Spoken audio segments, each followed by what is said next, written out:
So I made a pretty big mistake that cost me about $5 million.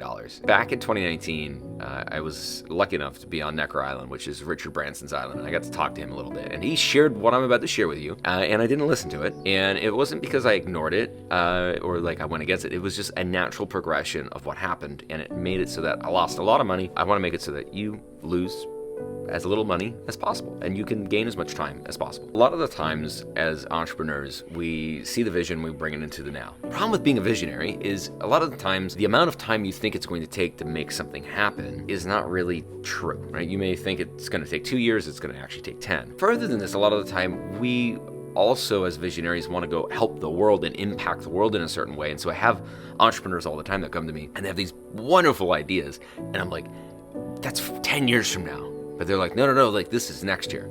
I'm like, okay, but you don't have the resources to do it. You don't have the network to do it. What ends up happening is a lot of entrepreneurs try to skip the steps and they go for the big thing instead of being able to actually go in order. So in order, and I talk about this in my upcoming book, Million in the Red, one of the chapters is dedicated to what I'm about to share with you. First thing that you have to do, always, is to be able to take care of yourself. Right, so this is about getting 6 months of money in the bank. This is about being able to take care of your house. This is being able to take care of your car. Being able to make it so that you have kind of the first level of freedom, which is I wake up in the morning and I don't have to think about where is money coming from today. The second level is being able to have the things that you want, right? So maybe it's having the supercar you wanted, or maybe it's having that house you actually wanted, but it's being able to take care of all the things so that when you wake up, you're like, you know what, I'm content. I have everything that I want. When I was little, I wanted a supercar, or I wanted to live in California, and take care of that. And the third level is being able to now take a look at your industry, like the thing that you do, and say, well, is there a better way to be able to help people than what I currently do? Is there a better way that I can formulate my business, or I can formulate businesses inside of my industry to be able to make it so that people have better results? Is there a way I can innovate upon what I'm doing to be able to make it the best I possibly can, right? That's level 3.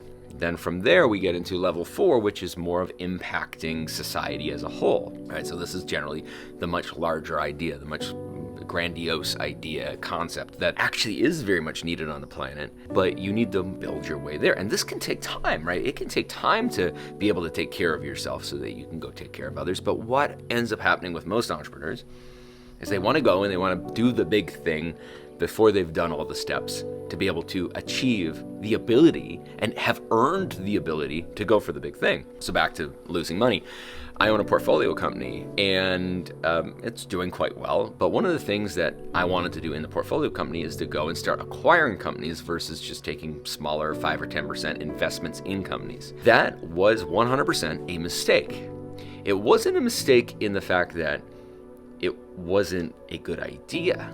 It was a mistake because I did it in the wrong timeline. I needed to do this 3 to 5 years into the future versus when I did it. I tried to essentially go up this hierarchy too quickly. I didn't have enough resources. I probably needed an extra $25 to $30 million in capital. I probably needed to be in a little bit of a different place in my life. I needed to probably have a couple of more mentors in my life, have probably been around more acquisitions in my life to be able to make it successful. But I tried to go a little bit faster. My ego had a little bit of the ability to delude me to say, well, maybe I can do it now. Sometimes you can. In my case, I didn't. And so I took something that could have been very successful and I actually turned it into something cost me about $5 million, my own money. This happens on so many different scales, right? It can happen just having a 6-figure business and trying to go to 7-figure business, going to 8-figure business. A lot of the time we skip the steps because we want to be onto that next thing, because momentum is such a beautiful drug. We want that more. Entrepreneurs want that more. And sometimes we need to slow down in order to be able to speed up, because if not, we fall on our face. In closure here, you have to make sure that you are going in the right steps, because generally you always have the right ideas. You always have the right visions. Entrepreneurs mess up far more because of being not at the right time and right place than not having the right ideas. Having the right time and right place is about earning the ability to go to that next version of the dream and being able to turn it into a reality.